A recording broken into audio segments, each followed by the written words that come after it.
Hello friends, आज की इस वीडियो में करने वाला है क्लास 8 एनसीईआरटी पार्ट 17 का बाज और सांप के क्वेश्चन आंसर। तो चलिए आइए शुरू करते हैं।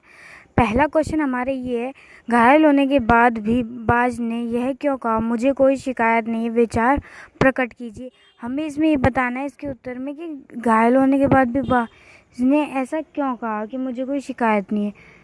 तो हमें इसका आंसर बताना है। आंसर है, घायल होने के बाद भी बाज ने ऐसा इसलिए कहा क्योंकि उसने अपनी ज़िंदगी को भरपूर भोगा।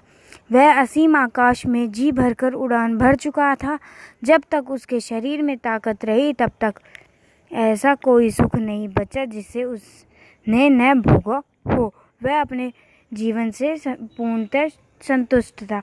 कि घायल होने के बाद भी बाज ने ऐसा इसलिए कहा था क्योंकि उसने अपनी ज़िंदगी को भरपूर जिया था और वह ऊंचे आसमान में ऊंची उड़ान भरकर जी भरकर उड़ा था। और जब तक उसके शरीर में ताकत थी उसने सारे जो भी सुख, उसे जो भी काम करने थे, जैसा वो जीना चाहता था खुद की ज़िंदगी को, उसने पूर्णतः उस तरीके से जिया। तो इसलिए वो कह रहा है कि वह पूर्णतः अपने जीवन से संतुष्ट है।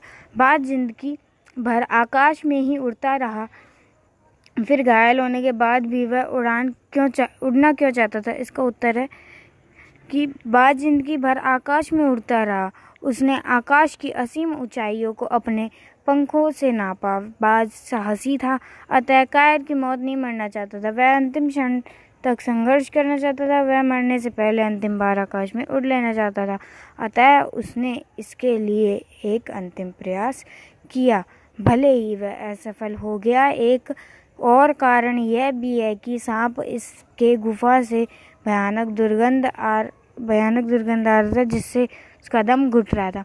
कि बाज क्या है, जिंदगी भर आकाश में उड़ता रहा था। उसने बहुत आकाश की ऊंचाइयों को अपने पंखों से नापा था। बाज बहुत ही साहसी था, लेकिन वो कायरों की मौत नहीं मरना चाहता था। वो अपने अंतिम क्षण में भी संघर्ष करना चाहता था।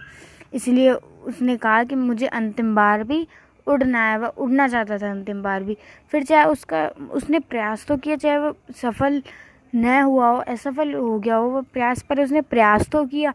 और यही कारण है कि जो सांप की गुफा से बहुत ही दुर्गंध यानी कि बहुत बदबू आ रही थी, इसलिए उसका दम भी उसमें घुट रहा था। क्वेश्चन थर्ड है, सांप उड़ने की इच्छा को मूर्खतापूर्ण मानता था, फिर भी उसने उड़ने की कोशिश क्यों की। कि सांप तो ऐसा सोचता था कि उसकी अंतिम इच्छा भी उड़ना ही है, तो ये बेवकूफ़ी वाली बात कर रहा है। तो फिर भी सांप ने उड़ने की कोशिश क्यों की थी। उत्तर है कि सांप उड़ने की इच्छा को मूर्खतापूर्ण मानता था। उसके लिए उड़ान और रेंगने में कोई अंतर न था। पर जब उसने बाज के मन में आकाश में उड़ने के लिए तड़प देखी, तब सांप को भी लगा कि इस आकाश के रहस्य का पता लगाना ही चाहिए। तब उसने भी आकाश में एक बार उड़ने की कोशिश करने का निश्चय किया। सांप उसकी इच्छा को मूर्खतापूर्ण तो मानता था, पर उसे ऐसा लगता था कि उड़ने और रेंगने में कोई फ़र्क ही नहीं है। पर जब बाज को आकाश में उड़ने की इच्छा के लिए तड़प देखी, उसकी आंखों में, उसके अंदर वो तड़प देखी, तो सांप को लगा कि मुझे भी आकाश का रहस्य पता लगाना चाहिए कि आखिर रहस्य क्या है जो इसकी आंखों में इतनी तड़प है। और तब उसने एक बार उड़ने की कोशिश की। उसने उड़ने की कोशिश करने का निश्चय किया कि मैं भी कोशिश करके देखता हूँ क्या मैं उड़ पाता हूँ कि नहीं उड़ पाता। क्वेश्चन 4 है, बाज के लिए लहरों ने गीत क्यों गाया था। बाज के लिए जो लहरें थी उन्होंने लास्ट में गीत क्यों गाया था। इसका उत्तर है, बाज के साहसी, वीरता एवं स्वतंत्रता प्रिय रूप का सम्मान देने के लिए लहरों ने गीत गाया था। वह साहसी और बहादुर था। उसने अपने प्राण गंवा दिए, परंतु जिंदगी के खतरे का सामना करने से पीछे नहीं हटा। लहरों ने गीत उसके लिए इसलिए गाया था क्योंकि वो साहसी, वीरता और स्वतंत्रता प्रिय सम्मान देने के लिए उनको, और वह साहसी और बहादुर था बाज। और क्या है, उसने अपने प्राण गंवा दिए किंतु ज़िंदगी में खतरे का सामना करने से पीछे नहीं हटा। उसे पता था कि मैं हार जाऊंगा, पर उसने ये नहीं कहा कि मैं ऐसा नहीं करूंगा। क्वेश्चन 5 है, घायल बाज को देखकर सांप खुश क्यों हुआ होगा? उत्तर है, सांप का शत्रु बाज है, चूंकि वो उसका आहार होता है, इसलिए घायल बाज को देखकर सांप के लिए खुश होना स्वाभाविक था।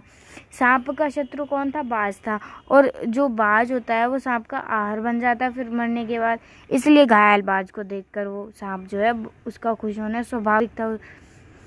क्वेश्चन 4 है, मानव ने भी हमेशा पक्षियों की तरह उड़ने की इच्छा मन में रखी है। मनुष्य की इस इच्छा का परिणाम क्या हुआ? आज मनुष्य उड़ने की इच्छा किन साधनों से पूरी करता है? कि जो सांप जैसे पक्षी उड़ते हैं, ऐसी इच्छा मानव की भी थी कि मानव भी उड़े। तो और इसका परिणाम क्या हुआ कि आजकल मनुष्य जो है वो उड़ने के लिए किन किन साधनों का इस्तेमाल करते हैं? उत्तर है, मानव ने भी पक्षियों की तरह उड़ने की इच्छा अपने मन में संजोकर रखी है, जिसका परिणाम यह हुआ कि मनुष्य हवाई जहाज का आविष्कार कर दिखाया। आज मनुष्य अपने उड़ने की इच्छा की पूर्ति हवाई जहाज, हेलीकॉप्टर, गैस बैलून आदि से करता है। मानव ने भी क्या है, ऐसी इच्छा जताई थी उड़ने की, इसलिए उसका परिणाम यह हुआ कि उन्होंने क्या है, हवाई जहाज, हेलीकॉप्टर, गैस बैलून का आविष्कार कर दिखाया, और आज वह उसी के द्वारा उड़ता है। सो गाइस, ये थी हमारी वीडियो। अगर आपको पसंद आए तो प्लीज़ लाइक, शेयर, सब्सक्राइब करना ना भूलें। और अगर आपको इससे भी रिलेटेड, चैप्टर से रिलेटेड और वीडियो चाहिए तो आप हमारे चैनल को भी खोल के दे सकते हैं। इसी के साथ आज हमारी वीडियो ख़त्म होती है। Thanks for watching.